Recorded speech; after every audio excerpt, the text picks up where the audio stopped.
Assalamualaikum warahmatullahi wabarakatuh. Perkenalkan, saya Johan Nasirin. Di kelas 12 ini nanti akan menyampaikan mata pelajaran administrasi infrastruktur jaringan, di mana materi ini sangatlah penting untuk kalian memilih jurusan TKJ. Karena apa? Kita tahu di masyarakat sudah menjamur berbagai tawaran terkait jaringan, khususnya pengguna internet, di mana setiap pengusaha internet atau sering kita sebut dengan internet service provider itu pasti akan membutuhkan yang namanya atau petugas atau bisa dikatakan administrator terkait jaringan yang mereka geluti sebagai bidang usaha. Untuk itu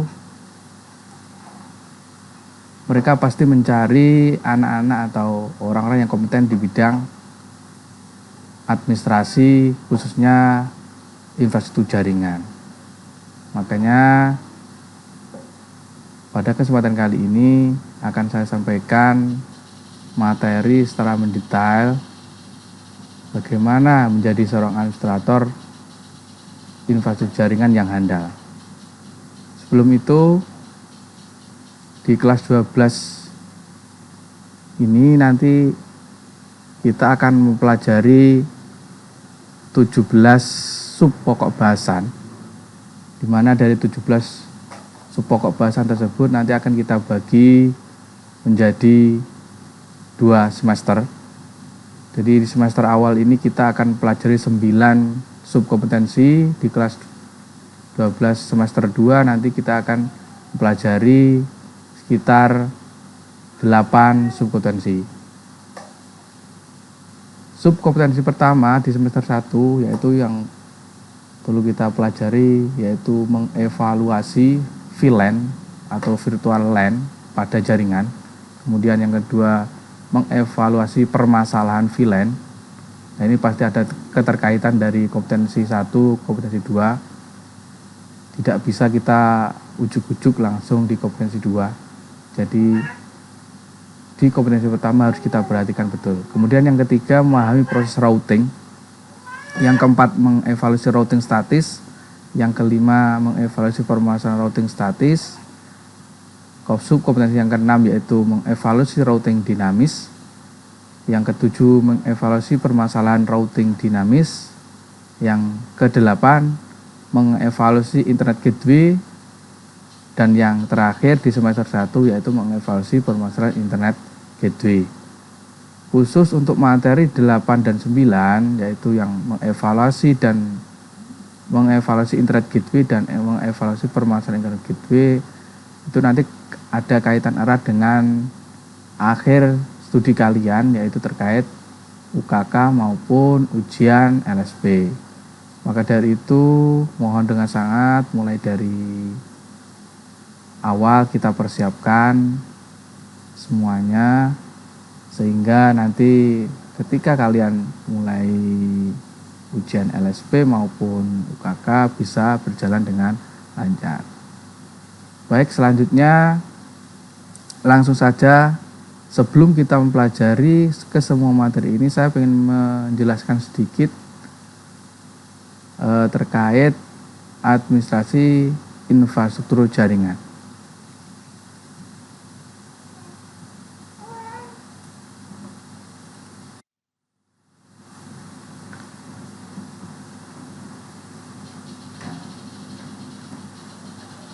Jadi administrasi jaringan komputer adalah sebuah pekerjaan dari para administrator jaringan yang bertugas untuk mengatur sebuah jaringan komputer baik dalam skala kecil maupun skala besar.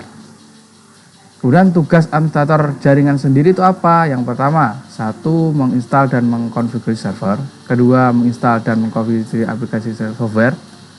Membuat dan mengelola user.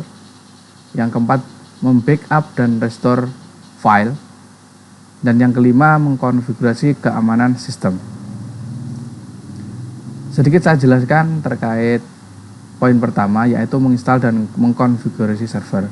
kita tahu server itu, suatu PC server itu tidak langsung bisa kita gunakan terkecuali kita sudah menginstal yang namanya sistem operasi. Setelah kita menginstal sistem operasi, kita juga tidak bisa juga langsung ujuk-ujuk kita gunakan. Nah, server yang sudah kita install tentunya kita perlu mengkonfigurasi sedemikian rupa sehingga bisa kita buat sebagai server. Selanjutnya yang kedua, menginstal dan mengkonfigurasi aplikasi software. Sama juga, setelah kita menginstal OS dan mengkonfigurasinya, kita belum lengkap atau kita belum bisa menggunakan secara maksimal kalau kita tidak melengkapi dengan aplikasi software, tentunya dengan konfigurasinya. Yang ketiga, membuat dan mengelola user. Karena suatu server pasti melayani banyak user, maka kita perlu yang namanya administrator terkait user. Saya contohkan di suatu sekolah atau perusahaan, katakan sekolah saja ya, kita harus sebagai administrator, kita harus mengatur yang namanya privilege user atau hak akses. Jadi jangan kita sama ratakan semua user privilege-nya. Semisal kalau kalian jadi administrator, tentu privilege-nya harus sebagai super user atau super admin. Kenapa? Karena kita mengelola semua user yang ada. Jadi privilege-nya atau hak aksesnya harus super user. Kemudian ada lagi kategori, kalau di sekolah itu ada guru. Nah, guru tentunya tidak sama dengan administrator jaringan atau super admin. Guru kita harus privilege sedemikian rupa sesuai hak akses guru tersebut. Kemudian yang terakhir atau yang paling banyak kita kelola tentunya kalau di sekolah itu siswa. Nah, kalau siswa hak aksesnya seperti apa harus kita tentukan. Kemudian yang keempat, backup dan restore file. Nah, backup dan restore file ini pekerjaan yang sangat penting. Karena apa? Kalau kita tidak backup secara berkala terkait file maupun konfigurasi yang sudah kita buat, kalau suatu saat terjadi permasalahan, semisal korup dan sebagainya, kalau kita tidak punya file backupnya, pasti kita akan pusing. Karena kalau tidak backup, kita akan memulai konfigurasi dari awal lagi. Kemudian restore file. Restore file ini juga sama. Setelah kita backup, tentunya untuk mengembalikan ke konfigurasi awalnya atau konfigurasi sebelum kita melakukan backup, pasti kita kembalikan. Nah, itu istilah itu namanya restore file. Kemudian yang kelima, mengkonfigurasi keamanan sistem. Hal yang terpenting seorang administrator harus, yaitu menjaga servernya agar selalu aman, baik dari serangan hacker, serangan virus, trojan, dan sebagainya.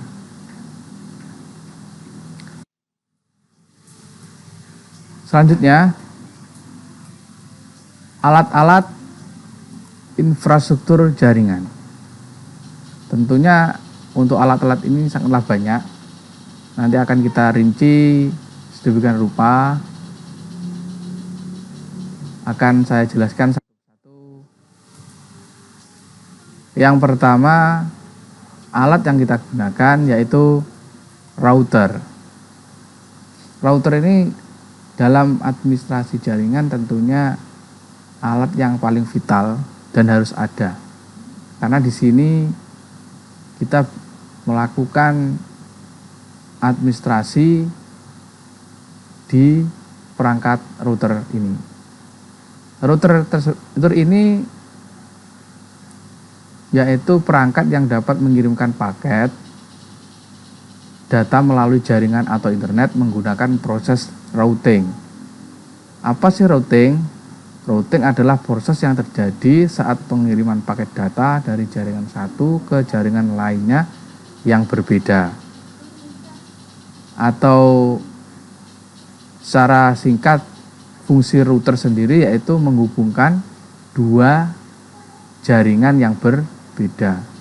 Berbeda apanya? Ya, berbeda network, berbeda kelas, dan seterusnya. Selanjutnya perangkat yang kedua yaitu wireless card. Wireless card yaitu perangkat yang dapat menghubungkan dua buah device atau lebih tanpa menggunakan media kabel. Dengan menggunakan wireless card, dua komputer atau lebih dapat saling berhubungan melalui jaringan Wi-Fi. Jadi, kalau kita menggunakan PC, tentunya untuk berhubungan tanpa kabel kita menggunakan device tambahan yaitu wireless card. Tanpa tambahan wireless card ini, mustahil kita bisa berhubungan tanpa kabel. Perangkat berikutnya yaitu LAN card. LAN card yaitu perangkat yang dapat menghubungkan dua buah device atau lebih dengan menggunakan media kabel. Perangkat ini biasanya banyak digunakan dalam jaringan LAN. Kemudian perangkat berikutnya yaitu modem, perangkat yang dapat menghubungkan sinyal digital menjadi sinyal analog atau sebaliknya. Modem berasal dari singkatan modulator demodulator. Alat ini biasanya digunakan untuk menghubungkan komputer dengan internet. Perangkat berikutnya yaitu bridge, perangkat yang dapat menghubungkan jaringan komputer lain dengan jaringan LAN yang lain, baik jaringan LAN yang sama atau yang berbeda. Biasanya digunakan untuk memperluas suatu jaringan sekaligus membuat jaringan LAN lainnya. Hub, perangkat yang digunakan untuk menghubungkan dua buah komputer atau lebih dalam sebuah sistem jaringan. Hub tidak dilengkapi dengan fitur pemilihan pengiriman data sehingga data secara otomatis akan dikirim ke semua perangkat yang terhubung dengan hub. Kemudian perangkat berikutnya yaitu switch. Switch yaitu perangkat yang digunakan untuk menghubungkan beberapa komputer dalam sebuah jaringan dengan pertukaran paket untuk menerima, memproses, dan meneruskan data ke perangkat yang dituju. Switch hanya mengirim data kepada perangkat yang membutuhkan dan tidak mengirimkan data yang sama kepada semua perangkat. Jadi switch ini kebalikan dari hub. Jadi kalau switch ini hanya perangkat yang membutuhkan saja yang akan dikirimi data. Sebaliknya dengan hub. Jadi kalau hub itu semua perangkat walaupun dia membutuhkan atau tidak akan dikirimi data. Jadi kalau kita memilih keefektifan dari switch dan hub, tentunya kita akan memilih switch.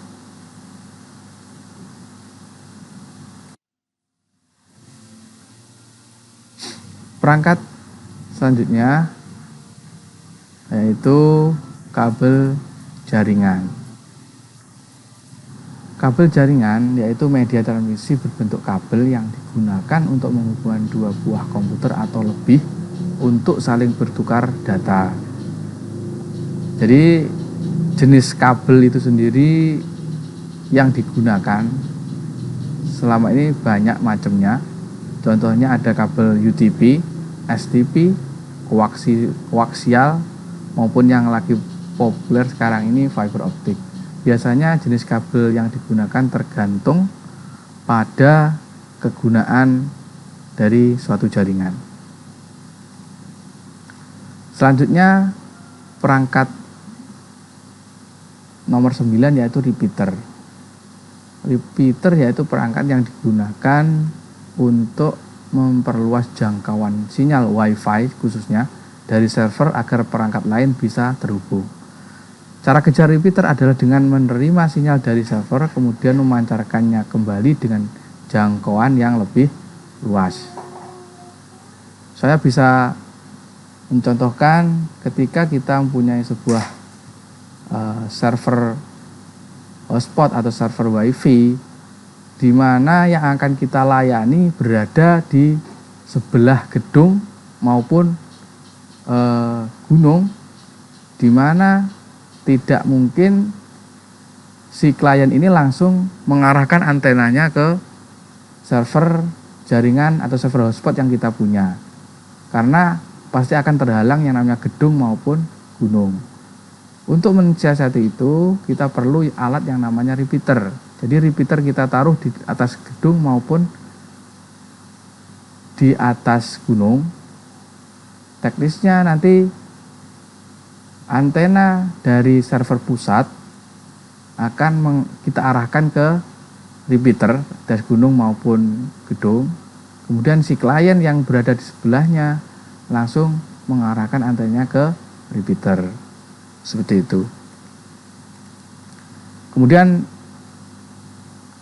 perangkat yang terakhir yaitu access point. Access point ini yaitu perangkat yang digunakan untuk membuat jaringan nirkabel atau tanpa kabel yang sifatnya lokal atau biasa kita sebut dengan WLAN. Access point biasanya digunakan untuk memancarkan sinyal internet atau istilah kita hotspot.